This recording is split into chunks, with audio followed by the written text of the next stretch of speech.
Magandang araw guys. Ngayon ay sisilip ko naman sa inyo ang aking mga alagang crayfish. Itong trio na crayfish ko na inilagay ko sa reef tub. Dahil ilang linggo na rin na hindi ko ito pinapasilip sa inyo. So ngayon ito sila.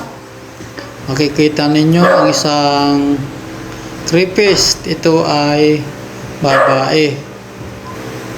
Kumakain siya.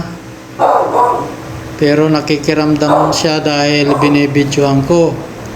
At ito naman yung lalaki.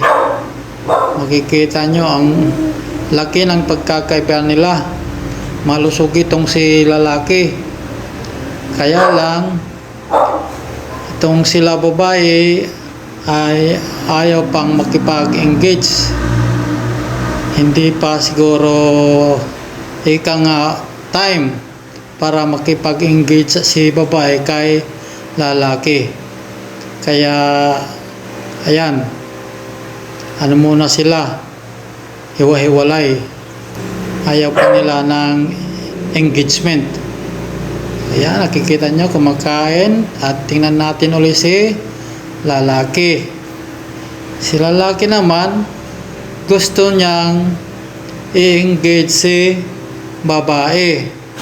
Ayan, katabi niya lang. So, ayan, pinapasok na ni lalaki at lumabas si babae. Ayan. Kaso nga ayaw pa ni babae.